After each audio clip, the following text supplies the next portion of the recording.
Welcome to the first official episode of the Players, Pars, and Pints podcast. And now, here's your host, Ryan Watts.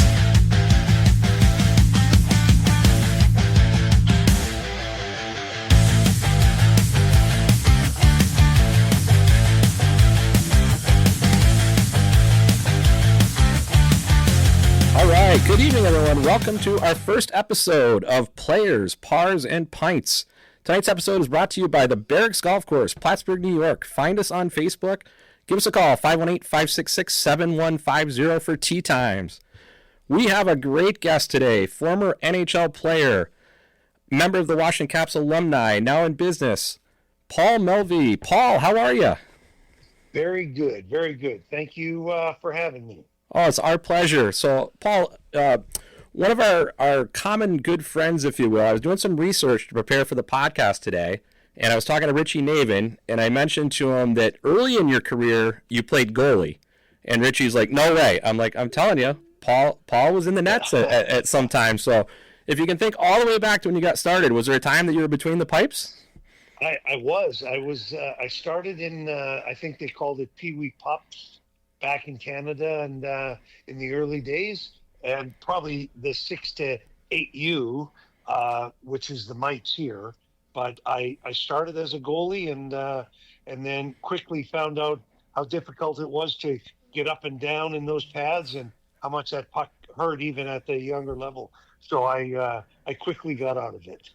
Well, I think, and if you had your brother shooting some pucks at you, there's no doubt you had someone shooting that could bring some heat. So that might have been part of the issue, right? So that might have been part of the issue. So I should thank him for that. So absolutely. So then as we move forward, we pulled up, taking a look at some of your time in the WCHL, and you had back-to-back seasons of 43 goals and more than a point a game when you were playing there for the Portland Winterhawks. So I'm like, he might have started out in net, but he certainly decided he knew how to beat the goalies from that experience. So definitely put up some good numbers there, my friend.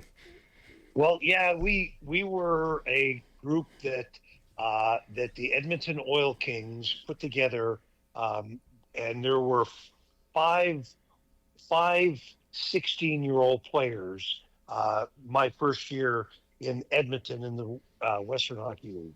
And playing with the same group for those 4 years, you really got to know each other very, very well. It was a talented group. We had, I think, 5 players drafted in the first 20 players or 22 players. So it was a very good group. So, possibly easy to score with that talent around you too. So, but no, it was a good, junior career for me in Edmonton. And then Edmonton's franchise moved and started the Portland Winterhawks in 1976, I guess that would have been. And so the group all moved down to Portland, Oregon to finish the last 2 years of my Western Hockey League. Fantastic. That sounds like a great time. And not only were you putting some pucks in the net and getting some apples there, but you also had some penalty minutes. So it's like you were a guy that was involved in a lot of the action, it looks like, even very early in your career.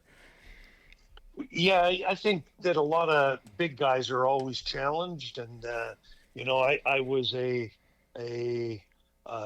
tougher player that went into the corners and whenever that's happening, and you're causing some disruption and so tempers get up. So you have to learn to have a fisticuffs here and there and keep it going. So never part of my favorite part, but fast forward a little bit, Tom Wilson and I loved to watch Tom Wilson here in Washington, and was a player that I, sort of looked to be, and are the only Capitals to have 200 minutes in penalties and double digit in goals. So one thing to be proud of and connect myself with Tom Wilson. So I think for sure, if you're mentioning your name in the same name or the same conversation as Tom Wilson, you're obviously had some success. And as you said, you fast forward, so you're picked pretty early on in the second round there, and you end up playing with the Capitals. Looks like for 3 seasons, and obviously still connected to the organization now. So what was it about Washington, maybe your time then, and what led you back, and what did you really what do you remember for the good times with the Caps? Well, awful good times. I mean, just wonderful times that, as a young guy, I remember my draft day, and I was slotted 20th, that in the papers, or that time period, and I knew that Washington had the 20th pick, but I really didn't, at that time start forecasting, boy, I might be going to Washington, or it wasn't until I was finally drafted that to Washington, and then the excitement builds. The first round pick for Washington was Ryan Walter, who I was good friends with and acquaintances with from playing, and Ryan was a 16-year-old as well, coming in, I think, to Kamloops at that point, and then to Seattle. So I knew Ryan for many years, and him being the first pick for Washington, and I, really excited about the possibilities of, having a franchise that, was going to stick with some younger players and go through some growing pains with us, and so on. So very excited to get into Washington and into the NHL to play and continue my career there. So No, that's excellent. And at that time, do you feel there was more younger players going into the NHL than today, or what's your sense there? I don't know. I think it would have done me very well had I played, a part of my a better part, or my entire rookie year in the minor leagues, to season me and get me a little stronger and prepare me a little bit. You get onto that fast track, and it is so fast that I don't know that you spend the time recognizing what you need to do, and slowing things down to sort of capture your career and what you should do, your strength, your training, so I do like the grooming now that they do with players, to make sure that, again, they mature, they get stronger, they understand the game, they prepare themselves a little bit better. So I again, very, very happy with my part in the Washington Capitals in here. So and I don't look back and say, oh boy, they made a mistake or anything. But again, I think that every 19-year-old should go through that. So with the exception possibly of I think Bobby Smith was the first overall pick that year. Ryan Walter and Bobby Smith, and those guys are, in a 1% class, if you will, and maybe those guys, can withstand, some of the maturity and some of that process. But past that, I think that most players should be, groomed and conditioned. So. Yeah, I think that was on display in the NCAA championship game this week. We have Western Michigan taking on BU, and BU has all the talent in the world, but really young.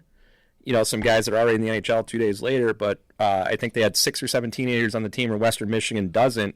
And Western Michigan, they really dominated BU, and it was, impressive to watch, but you could kind of see it was that guys that, like you said, had maybe matured a little bit, maybe a little bit more strength, playing some guys that are just super talented. And that night, certainly the guys that are a little bit mature and a little bit further along in age prevailed. Yeah, yeah, So, yeah. I didn't watch that. Fortunately, I don't recall what event I was at, but I heard about it. So that's wonderful. well, you might have been at a Capitals game, and a little bone to pick with your former organization is we're Richie and I were an hour south of Montreal, so growing up I became a Montreal Canadiens fan, and we are barely hanging on to get in the playoffs, and we needed the Caps just to beat Columbus over the weekend, one of the two, and you didn't help us out, Paul. So Well, that's I don't think anybody is too excited about that for sure. So and both Montreal and Columbus are going to be great opponents for the Capitals going into this. I mean, all teams right now, right? I mean, they're everyone is so strong, so it should be a wonderful playoff, and hopefully it is Montreal. So. I hope so too, and I think it would be a great series. I think obviously so much excitement around Washington, and you're around them, a fair amount. I mean, talk me maybe a little bit through the excitement as the grade 8 is chasing Gretzky and finally breaks that record. Were you able to be around some of those games, and how did that feel? Absolutely. It's our 50th anniversary for the Capitals this year, so. I'm I believe 46 years of that 50. So the Washington Capitals have put on this the anniversary so spectacularly.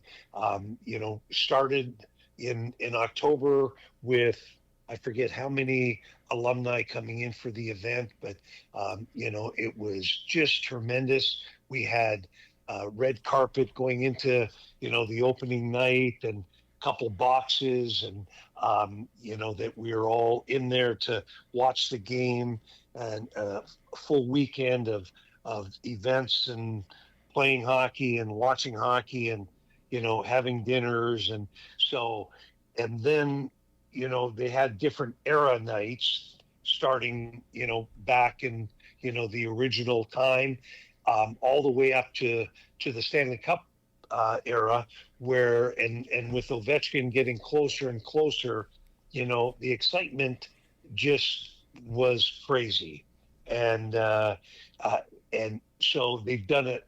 Washington Capitals have done a spectacular job in promoting the 58-year anniversary and promoting the fact that Ovechkin is going after this 895 gold record, which I never thought that he would ever get there. Personally, I had very low expectations of him getting to that this year, possibly into next year, but for him to come out and get 40 plus goals at 39 years old has just been phenomenal. And and then having Wayne Gretzky in the arena and around the games that he's getting closer to getting the record and tying the record, and was spectacular. So the excitement builds a little bit more. And then the Friday night that he got 893 and 894, was just one of the most exciting hockey games and events, that I've witnessed. I mean, it was people standing for all the better part of the third period, chanting Ovi's name, and so it was just spine-chilling, excitement. So very, very cool to be a part of.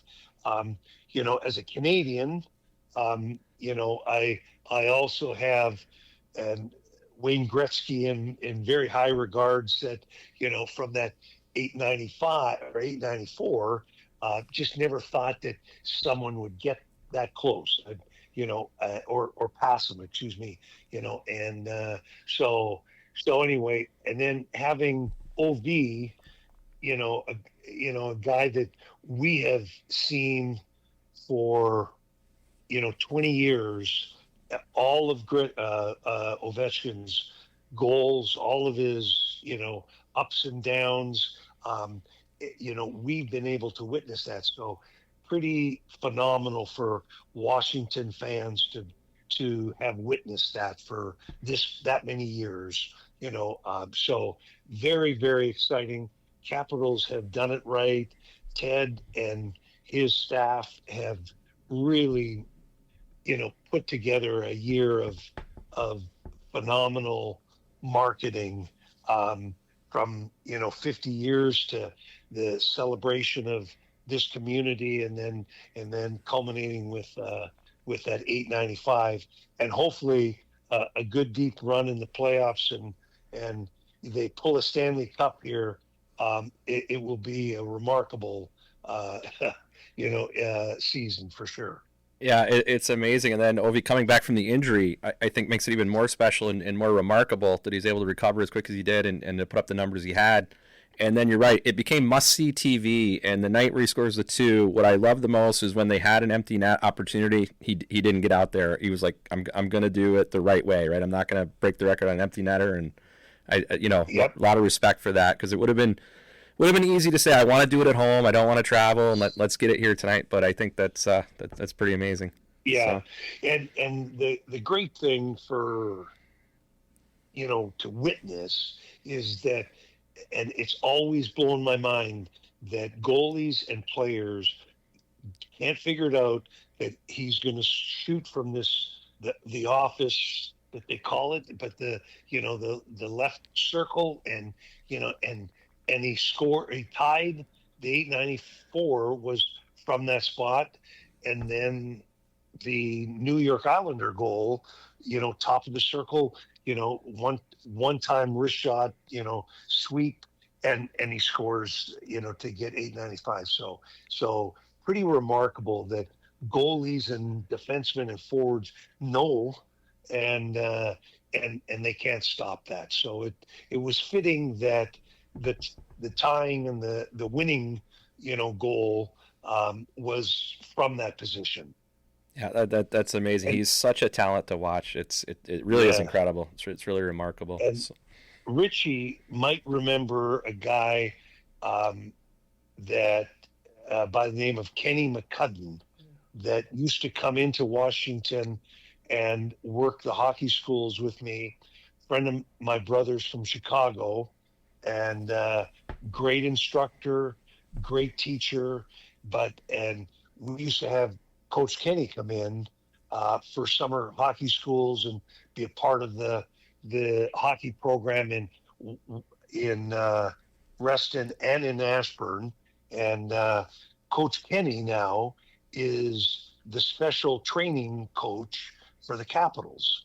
And so I get to see him and a lot. And so the stories and to have Coach Kenny skating with Alex and skating with the other players, of course, but through their reconditioning to get back into shape, is so the insights I get are pretty spectacular too, and amazing that the difference from a training standpoint of what we did to train, and I'd like to say that Richie trained, but he was more God-given than he trained hard. Okay.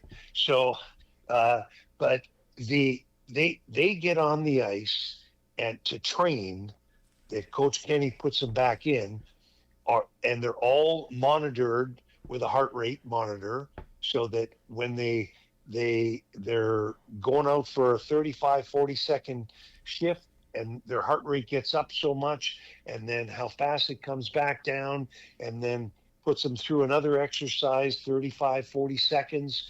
And then they're watching the heart rate in the dressing room, all the trainers, and then they'll come in when they feel that, he's had enough work, and they pull him off to, get some off ice, or get some, some therapy on the leg, or or whatever it might be. So amazing technology and advancements into all sports, but certainly into the hockey world as well.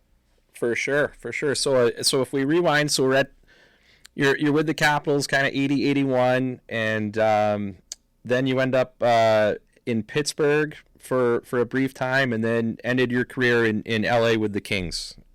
Yep. Okay. What do you remember most about when you, obviously you leave Washington, a place that you love, and you end up playing for the Kings, and that's sort of where your career ends. What do you remember about your time with LA and how the career ended? Well, it not great at that time. The never I never wanted to be in the position to come off and just be a boxer and playing the game and just come off the bench having one or two shifts in an entire game and just fight somebody. I never wanted to be that player, and I was being put in that position by a new coach, and so again, I fought it, and it didn't work, and you never get the result, I guess, when you're an employee and not the 1% in the league. You don't get to call those actions and those shots too much. So in any kind of business, but as a young guy, you're thinking you're invincible, and I've got to, I'm strong enough and good enough to move on to the next, phase or the next team and the next challenge. And so, it wasn't a great ending. Fast forward now, I probably should pick up the phone and call him and thank him, because of all of the brain injuries and the condition of a lot of these tougher guys that, I am so happy that I didn't put myself through that. And I'm able to, coach my grandson and be with our daughter and coach the kids out there on the ice still, and not have any, concussion problems that, were caused by fighting and being in that role. So, in retrospect, I look back at it, and I'm extremely proud of my game, of my time, and of my decision on that I made. Okay, Paul. So you make the decision that you don't want to be just an enforcer. Your time there with the Kings and sort of leads to the end of your career. You go down to the HL and you get released. And as you fast forward, and I think you hinted to it that you learned a lot maybe at that time. But if you rewind, once you're out of the game, what were your thoughts? Did you know you would stay in hockey at that time, or what was kind of your plan? No, my plan at that time, was trying to get back into it. I had a up and down final year with Edmonton in their farm system, and so emotionally, mentally, challenging wise, which again, the advancement of the Players Association, people around professional athletes to help them, guide them, I think has improved like just 180 degrees. I mean, it's just phenomenal. So that's a great thing for younger players. But for me, getting out of it at that time, a little bit of a blessing, because I was forced out. I had no decision, let's go back and play. And, it was like, nah, I got to make a life for myself. I've got to, I'm a smart guy, and, and so it was a matter of of saying, and my wife, still at the time, and it was like, okay, let's move on. We've got to do it. I did separate myself from the sport and for a few years, and and that was good because I really did go full immersion into work and preparing myself and from a business standpoint. So that helped my business success. And but then I got back in. I don't think you can ever take the hockey out of you, the sport out of you. So as the ice rinks started to percolate in this market, I knew I was a good player. I had good business experience, so I was lucky enough to enter into the partnership of one of the first ice rinks that opened in this area, to be able to run and operate it, and then be on the ice and coach and sell the sport and promote the sport from a former Washington Capitals standpoint. So as I walk around today in the Capital One Arena, I'm recognizable, probably not as much from my playing times as my coaching times. And so the kids that Richie Naven and I and several other great hockey players that I had on board with us from a teaching standpoint, and really promoted, and we were successful at developing hockey players and successful at developing young men and people that wanted to come back and see us and have a cheer with us and so on. So very, very good opportunity for me to be successful coming out of the game. No, that's it. And I think so. One of the things that I do on the side for fun is I'm the public address announcer for the college hockey team here in town, the Plattsburgh State Cardinals, and I've been doing that the last 4 or 5 years. And Nice. I've started to understand the hockey community and what a great community it is, and how, like you said, once you're in it, I think it is hard to leave. And the great example, Gretzky coming back to watch Ovi, the different people that will reach out to people that maybe have been away for a little bit. It's just such an awesome community. Truly, I mean, you know what, to have our 50th anniversary, not seeing some guys, for 40 some years, and the instant reconnection you have, and it was just wonderful, and no one playing any games, and it was just tremendous how immediately you reconnected to the group. So, and even Richie and I, that we spent a few years together in a business environment, the hockey business, and and I haven't talked to Richie for a while. To be able to reconnect is so wonderful for me to again reconnect with Richie and hear all about all his successes. So It is. It's an awesome thing. Do you have any stories or memories from maybe teammates when you were there in Washington during your career that really stick out, or things that you still think about to this day, good, bad, or indifferent?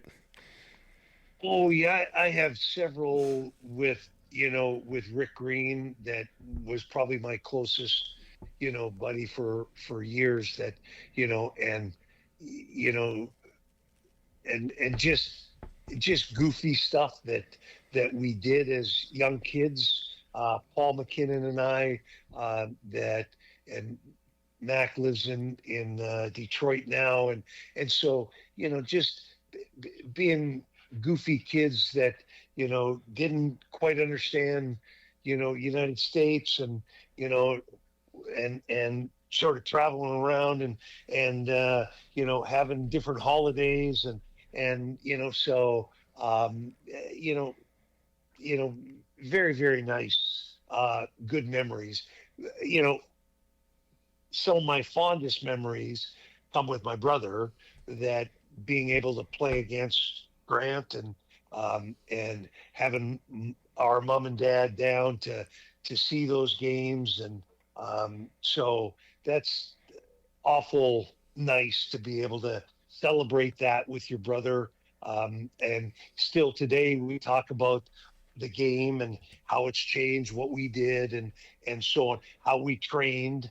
And now that what you went through with a knee surgery back when you were 18, results in a knee replacement when you're 65, and how you moan and groan about it. So it's all it all ties back. So wonderful memories, and like I say, thankful now that Don Perry was as much of a clown as he was. That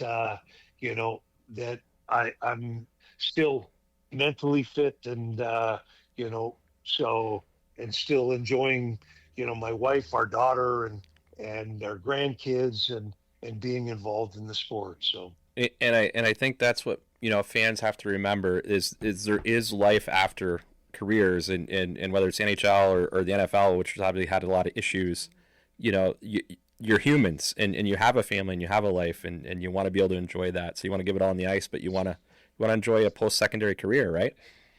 absolutely. And one of the things that, and a lot of people may not be able to experience the emotion and the built up passion of Rory McIlroy, completely collapsing at the end of the Masters.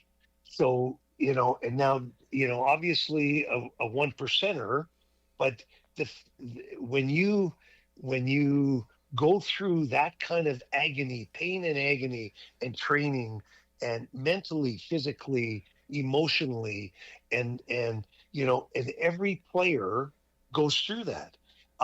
Every player, top player that you go through mentally to fight, and go through all summer. I through the Caps alumni got to know Jim Thompson, who played in Washington, is a speaker up in Canada about drugs and abuse, and so on.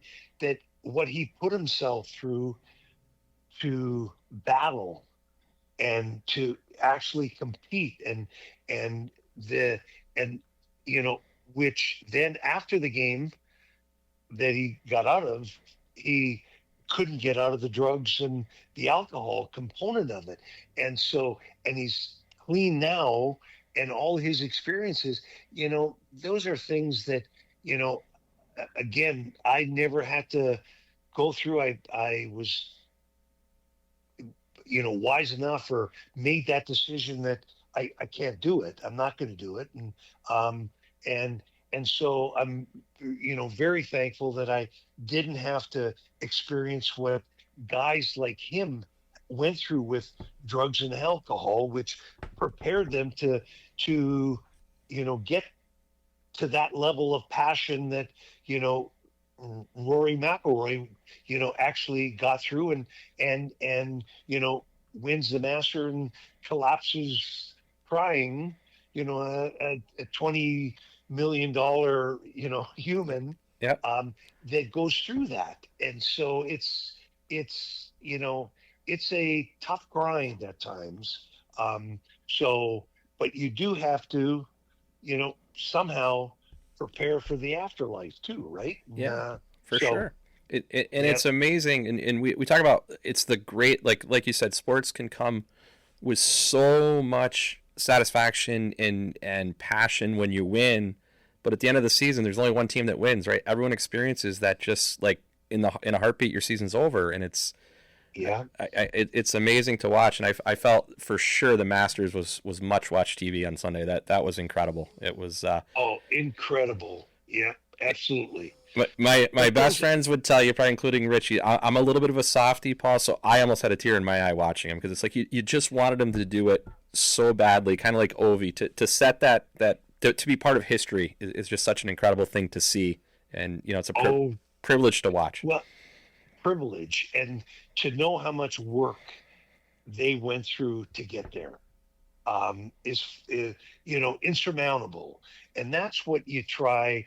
And I remember, again with John Lovell and Richie and Derek Lowe and all these guys, when we're teaching these young babies that they have no clue what it's going to take at this point, and the insurmountable amount of work and fun and love and training that is going to be required, and you have to sort of guide them with that and teach them in a good way so that they start to train and prepare themselves without even knowing it.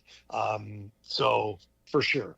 Yeah, unbelievable. That's why I'm a huge proponent, and I'm so glad to hear that after your career, you found your way back to instructing and coaching. I love to see kids play sports today, and I just think it's such an important part of life. It can be such a great learning experience, the camaraderie, the growth, and just to see someone mature with people like you helping guide them, and people like Richie coaching and teaching. It's an awesome thing. Yeah, well, thank you. That's for sure, and I believe it too. Well, Paul, speaking of privilege, it's been an absolute privilege to have you on today. I certainly hope that we can get you back on again and talk some more hockey, maybe as the playoffs go on. Really, really enjoyed our conversation. I think your story is a great story. So much to learn from, and you have so much to be proud of, and really, really happy that in your post-career you're having a great life, still great family. So nothing but the best, my friend. Well, thank you. And if you need or any contacts or any, guys, I mean, I know that, a lot of these guys are extremely willing would be willing to get on and chat with you as well. So awesome. We'll pass that, make that soft introduction as well. So definitely look forward to it very much, my friend. So that's it for episode 1 here, Players, Pars, and Pints. Again, brought to you by the Barracks Golf Course. Find us on Facebook, Plattsburgh, New York, 518-566-7150 for tee times. And thank you so much for listening. We'll talk soon. Thanks for listening to the Players, Pars, and Pints podcast. Make sure to subscribe and check back for future episodes. Also, make sure to follow us on X and Facebook at Pars and Pints. Until next time, everybody.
Thanks for listening to the Players, Pars, and Pints podcast. Make sure to subscribe and check back for future episodes. Also, make sure to follow us on X and Facebook at Pars and Pints. Until next time, everybody.